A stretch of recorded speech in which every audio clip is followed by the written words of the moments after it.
talking about kicking the sugar habit. And Nagina, I want to ask you first, why is sugar really all that bad? I mean, isn't a cup of ice cream okay every once in a while?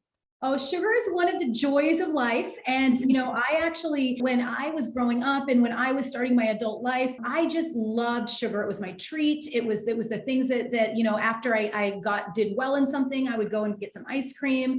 Cake was an amazing part of my life, and it still is actually. And so the thing is, like, sugar, it has its place in our life. It's really great. It adds a lot of joy. But the thing is that it can become something that we depend on, because sugar is very addictive. When you have some sugar, we may not even realize this, it causes us to want to have more sugar. And so in that way, it is a drug. And so being able to manage the amount of sugar we have is really key. Now, the scientific background around what sugar does, let me break this down. And I want to share with you how this impacted me losing 40 pounds in 9 months. And it was Wow. very dramatic what happened when I started replacing sugar. Let me let you know, I'm not saying that I took out sugar. I started replacing it with healthier ways of making myself feel good, with healthier ways of making my food taste good. I dropped 40 pounds in 9 months. And the reason is because what sugar does is that when you have sugar, it causes a spike in your insulin. So your insulin's released because you have a blood sugar spike. So it takes out the sugar from your blood and it stores it as fat. And so that's what's happening. Unless you go and run or do cardio or burn off that sugar immediately afterwards, your blood sugar is high. And the only way that your body chemistry can be maintained is by it being just zapped out of your blood, and then it's stored as fat. The way that you're realizing that this is happening is that a lot of times when we eat sugar, we feel this high, the sugar high. But then 30 minutes to 45 minutes later, we feel a sugar crash. Yeah. And that's because the sugar is being drawn out of our blood. And so if you can avoid this cycle from happening, you're not going to store as much fat. And it's as simple as that. I want to talk about sugar in everything, because I feel like you go to the grocery store and if you're buying anything packaged, you have to watch for it in anything in a package, from candy, of course, to creamer in your coffee, to yogurt. You buy Greek yogurt, it's going to have sugar. Do you think that we have to be really careful about what we buy and knowing that we're cutting? Did you count your sugars? Like, where do you start? Well, so what's so important here is that instead of actually looking at the calories, so many times we feel like we need to look at the calories when we're purchasing things. Yeah. Skip that step and start with looking at the sugar. If you do that one thing, you are going to get healthier, get more energy, drop that 15, 20, 40 pounds that you want to drop. It's going to start happening because sugar is what's causing you to gain fat. And so when you direct your vision to the sugar, you start going for lower sugar foods. And the thing is, we need calories anyway. We need to have calories. So it doesn't really tell you if it's good or not. I mean, some foods are fine if they're higher calorie. It depends on what's in the calories. Quality, isn't it? Yeah. The quality. So when you can look for foods that are lower sugar, what happens is that you're going to store less fat, but even more than that, your body is not going to be wanting and craving and crying out for more sugar, because sugar will make you want more sugar. And so, Natalie, what happened for me is that I used to always have sugar cravings. In fact, I used to label myself as somebody who was born with sugar cravings, who loves sugar, who can't control myself. I actually called myself that. And I was always known to be the person that would go straight for dessert first, head straight to the appetizers and the dessert table. And I labeled myself as that, and I was known as that. So I actually thought that I couldn't get over that. But once I started adding in more foods that were keeping me full and satisfied, and it was so easy, it was sometimes just adding a sprinkle of a few things that we're going to talk about, my sugar cravings disappeared. I mean, this is quite amazing. And that's when my sugar cravings disappeared and I was adding in foods that were keeping me full and satisfied. That's when my weight just dropped. I lost the 40 pounds in 9 months. Never felt hungry. I never felt cranky or tired, which sometimes we feel like we might feel if we're off of sugar. But I was replacing it with so many easy other alternatives that I dropped that weight, and it hasn't come back on for 10 years. And I have a very busy life, working 40 to 60 hours a week with 2 children. And it just never went backwards, because once you get off sugar, you don't want it back, but now you can choose sugar. Like I choose my chocolate. So this was after your 2 children, right? Did you just have a like kind of one of those moments where like, I have to drop this weight? Or I always find it interesting how people make the decision, I'm going to change my life. That's exactly what happened, is that I had struggled so much in my life to lose weight. I had struggled to control my cravings, and everything I tried in the past, which was everything like Weight Watchers, I tried Nutrisystem, I tried eating less and exercising more. None of them really worked. I would lose 10 pounds, and the minute I would drop the 10 pounds, I would gain it right back, plus more.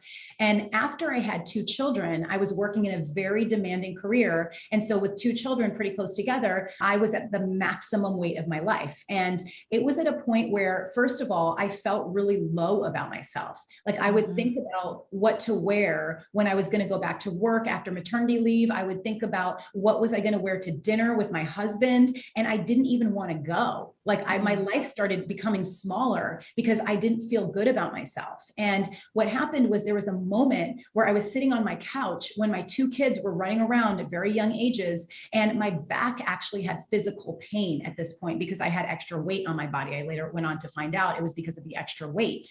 And I thought about the fact that I had no energy to take my children outside, and that I was depressed thinking about going back to work because I didn't know what I was going to wear. And it was at that moment that I looked at my life in the future and I said, do I want to keep leading a life that where I feel tired and exhausted and I can't give my kids the opportunities that I want to give them? And do I want to keep being small in my career because I don't want to get front of people? Or do I want to be myself? Do I want to be social? Do I want to get out there? Do I want to be people oriented like I know that I am? And that was the moment I made the decision. I have to get this weight off. But the caveat to me was that I could no longer go on doing restrictive diets. I had to make it that was the first thing I said. If I can make this fun, I can keep doing it. And now it's been 10 years and I've gotten more toned and more fit. Well, let's talk specifics. What I really love and what attracted me to what you do and your story is that you added instead of subtracted. And I find it very difficult. As soon as I know something's taken away, I want it more. Like, don't take that away from me, or then I'm just going to crave it even more. So give me specifics. I want to know what you added specifically into your diet. You said that you added some of the healthy things while eliminating things, but what are those things that make you feel full, that help you reduce those sugar cravings? So the first thing I did was something that everyone can do literally today. And it was really one of the most important things that I did. And that was I started adjusting my morning coffee. Now, if you may be like this, Natalie, I know for me, I don't mess with my morning coffee. Do not mess with my coffee. I have tried so many times to do that. So tell me what you put in the coffee. Yeah. So you're just like me. I mean, I cannot get my morning started without my coffee. And that used to be my indulgence when I was working, when I had children, that were small. It's comforting. Yeah, exactly. It was like my moment for myself in the morning. So I would put French vanilla creamer. I would put 2 Splendas and I would just sip it with love. It was everything to me. So I started reading and learning after I had that moment where I thought I have to change. I have to make this fun. And I started reading about the power of using spices in your diet. And when you start to use spices, they actually satiate you just like sugar does. They satiate the same receptors in your brain. Now, we may think that spices are spicy. That's not true. There's only a few spices that are spicy. Most of them are mild, but there's also some sweet spices. And one of the sweet spices is something all of us have in our cabinet, pretty much in our kitchen cabinet. It's cinnamon. And so cinnamon is actually a sugar replacement that not only helps you not store fat, but it helps you bring down the amount of fat that you're storing. So it lowers your blood sugar levels. It actually counteracts sugar and it gives you the taste and the sensation of having sugar. Like it satisfies your sweet cravings. So what I started doing was, instead of having all the things that I was adding before, I started adding cinnamon to my coffee. I also would add some almond milk because dairy will also block your weight loss. And so I had some almond milk, and I've transitioned now to having black coffee with cinnamon, and I savor it and love it every day still. It's like my taste buds changed. And so, what happened there is that by replacing my sugar with cinnamon, it caused me to have less sugar cravings in the morning all the way through lunch. and it lightened up my coffee. Sometimes we think, oh, it's just a little bit in my coffee. But when you actually look at the serving sizes and everything, it could be more. But the main thing is that your body is going to crave more sugar, because when you start off giving that in the beginning of the day, first thing in the morning. Yeah. Yeah. Well, that might be a hard one, but in your honor, I am going to try it. I do use French vanilla creamer and I love it so much. So I'm going to try cinnamon. I don't know if I'll be able to go without cream, but I'll try. I do have like oat milk or an almond milk, something like that. So we'll try that. But I understand exactly what you're saying. Like if that's the way you're starting your day, you're setting yourself up for those cravings when the hunger strikes, which will be a couple of hours later. So give me a couple of other things. I like the coffee. What about lunch and snacks and other ways for dinner? Give me some other specifics. Absolutely. Well, one of the reasons that our body is crying out for sugar, one of the reasons that we may feel that we have sugar cravings is actually something that will probably surprise you. And it's that the reason that your body's crying out for sugar is because you're not giving it enough protein. It's completely different. But when you satisfy your body using more protein, you're full and you're satisfied, and your body doesn't have the space to want more because you have enough. So there was moments where, I like when I was working in an office, that I would go to the office and there would be donuts or pastries in the break room. And it was impossible to just break off a piece and then it becomes half and then it becomes the whole over the course of the day.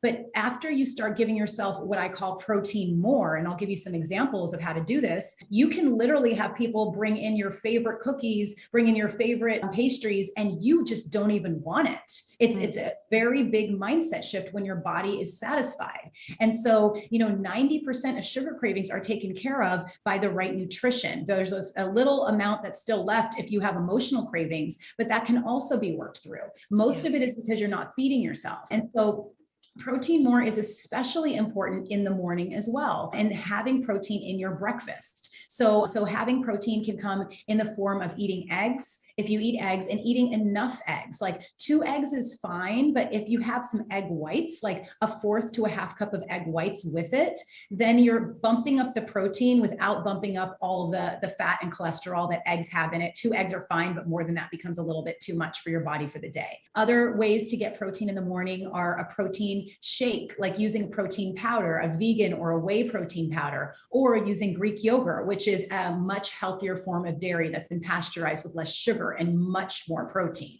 So having these things will help to stabilize your blood sugar, satisfy you, and protein digests much more slowly in your body. So you actually stay full for longer with the same serving size, versus if you had like a bagel or something along those lines, you're going to eat that food and it's going to go right through your body. It's going to spike your blood sugar. You're going to have more fat storage and you're going to be hungry again. So you're going to want to eat more. So this is the cycle, and why it's so incredibly powerful to replace the foods that you're eating with more protein, so that everything else doesn't digest so quickly and you're not eating extra. You're staying full for longer. So protein more is another one. So staying focused on protein and knowing more protein instead of, I'm hearing, the carbs and sugars. Focus on the protein. And I like the idea of, I know that if I eat this sugar, I'm going to crave sugar later. So I just don't want it. It's a mindset shift that we really have to focus on.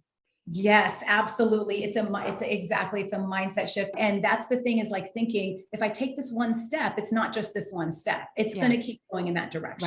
Right. Exactly. It's not just that bag of M&Ms. It's not just that. It's setting me up for the success that I want.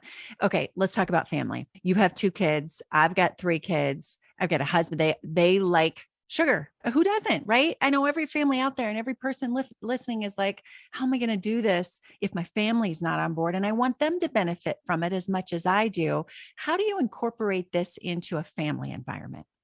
Okay, absolutely. And I do have 2 kids, one 10 and one 12-year-old, and they have sugar. So I'll start off by saying that they have sugar, and it's healthy for them to have sugar. And the reason is because if we deprive our children of sugar, which is in our world and all around us, I know exactly what will happen. The moment they go to college and they're all around all the sugar, they're going to just go crazy. Absolutely. Yeah. Be wondering what they missed out on for so many years. Right. So it's so much better to balance and allow people to have sugar, even including including yourself, but then you also have so many other alternatives where it's not your only go-to. And so, one of the key things for sugar is that sugar's not only in sweets. We think it's only in sweets, but it's not. And when you're eating other foods that break down quickly, like I mentioned, a bagel, a banana, they break down quickly to sugar, that's still causing your body to want more sugar. So really what you want to start doing is adding more foods to your child's and your family's diet that are keeping them full for longer. So they're not craving the sugar, but then allowing them to have sugar. So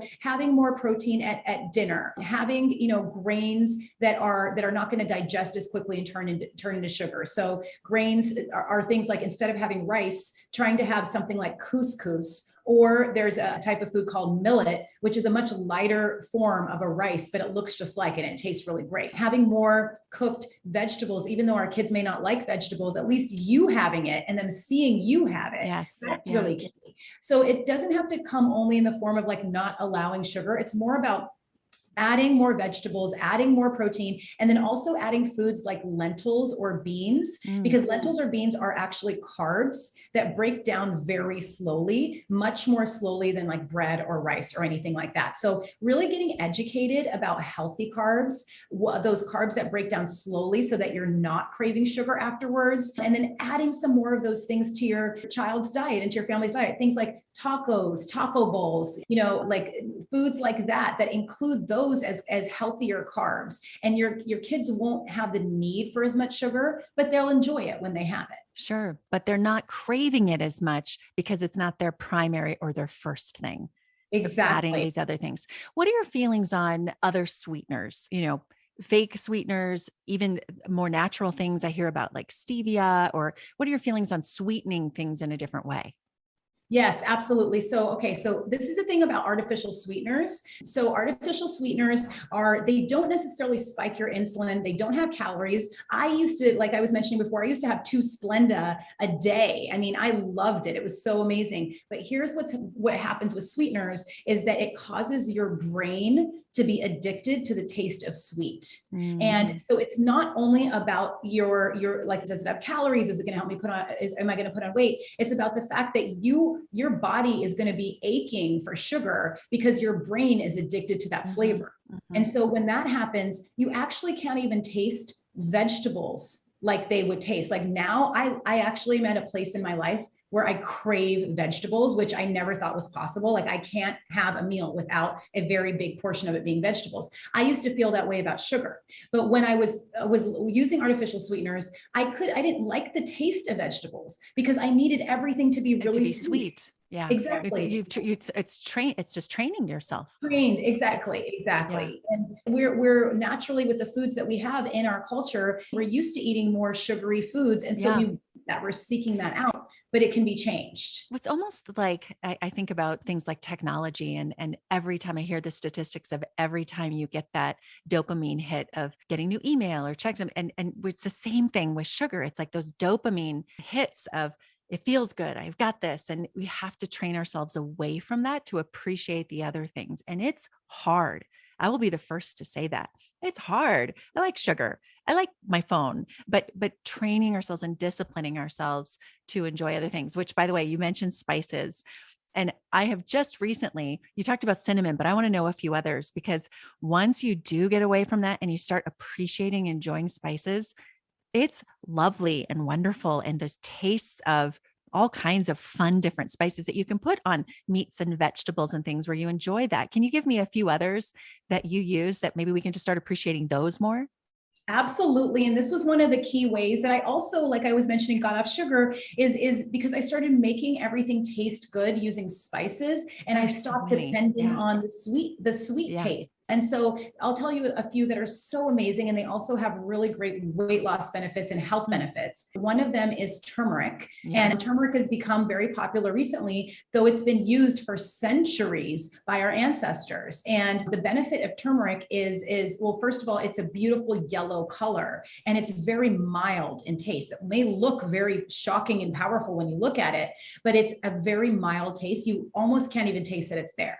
And what the benefits of turmeric are that it's very anti-inflammatory. And so it's actually prescribed by doctors to help alleviate joint pain, to help, alleviate other types of pains, but it also reduces bloating and puffiness if you don't have joint pain, like puffiness in our face. Sometimes we may feel like our face is getting puffier. It's because it's inflamed. A lot of it is because we're eating certain foods that are causing it to be inflamed.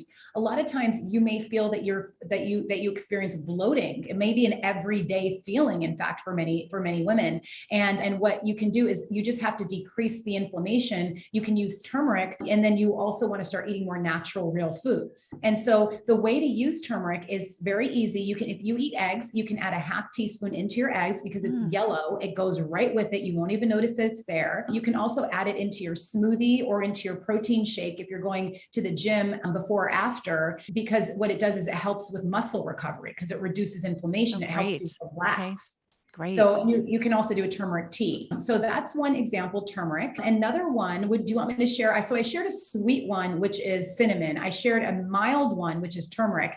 How about I share a spicy one for those of you out there that like spicy? So a spicy one is cayenne pepper. And I'll tell you some more mild versions of cayenne pepper also, but what cayenne pepper does is it boosts your metabolism so you burn more calories. And then in addition, it helps you curb your appetite. So you don't want to eat as much. So it's like amazing. You're burning more calories and you don't want to eat as much. And so for cayenne pepper, it is something that you can sprinkle on anything. And you can sprinkle it on your eggs. You can put it on your veggies. You can put it on your meat. It's a great rub. And if that feels a little too spicy for you, what you can do instead is you can start with the very mildest version of a different version of cayenne pepper that gives us similar benefits is paprika. Yeah. And paprika has the same compound in it, which is called capsaicin, that gives the benefits that cayenne pepper has. But you can start with paprika. And then if you want to get a little bit spicier, you can go to red pepper flakes that you usually would see at pizza places. That's a little bit spicier than paprika. And then cayenne pepper is the one that's higher than that. So there's a range that you can use. Delicious. I've gotten to now working from home, I can go downstairs, find whatever vegetables I can find, and then whatever meat I can find, throw it all in a saucepan with a little bit of cayenne pepper. So I'm glad I'm doing a good thing there. That's awesome. And some cauliflower rice and mix it all up. And it is so satisfying. All of that together with a little bit of the cayenne pepper. So I'm glad I'm doing that right. Yes, that's amazing. That's so great. That's really boosting your metabolism. That's excellent. Good. Well, I appreciate the tips, some great things. And again, for anyone listening who struggles with sugar cravings, like think of adding instead of subtracting. I think the mindset of that is what can I add, and just add all the protein and add all of these good things. And slowly you're going to move away from those sugar cravings if you do that, but it's a mindset shift. Okay. So I have a couple of questions I like to ask of all my guests. I like to learn from them. And my first question is, as a busy mom who's working so many hours and with all that you're doing, what is your favorite tool for productivity? What do you do that we could learn from? So the number one thing I do, it's a non-negotiable for me, is to get the right amount of sleep for my body. And it just completely catapults me into more productivity with less pain of trying to just push through. Like I don't push through anymore. I used to push through earlier, but when I have to push through, I don't want to do that. I just want things to feel easy. I want to step into my work with ease. I want to feel good about it. And so I make sure that I actually have what's called an Aura ring that that helps me measure my sleep, but there's many sleep trackers. I like the Aura ring because it's very simple. It's connected with an app. It tells me my quality of sleep as well. And what I learned from tracking my sleep is that, first of all, you need to account for the time it takes you to go to sleep. You also needed to account for the time to wake up. And then in the middle of the night, all of us wake up like multiple times. We don't realize it. So you want to add in more time during your time in bed than just the amount of sleep time. And I know that I'm most productive around 7 hours of actual sleep. So I need a little bit on other sides, but it makes my day so much easier, so much more energetic. And so I very much fight to get to sleep on time, depending on the time that I need to wake up. That is I'll so say, like, big, Nagina. I've talked on many podcasts about after so many years working a morning show as a TV anchor, and I was up at 2:30 in the morning, and I did sacrifice my sleep for so many years because I thought it was the right thing. I pushed through every single day, and now getting sleep, my health, my attitude, my energy, all of that is different. So I'm with you on that, girl. I got that. And I can't emphasize enough how important it is. So great productivity tool. Thank you. Okay. And then my second question is, when did you know your purpose? And a lot of people, it changes through your life, which is okay and a good thing. But when did you know your purpose and what is it?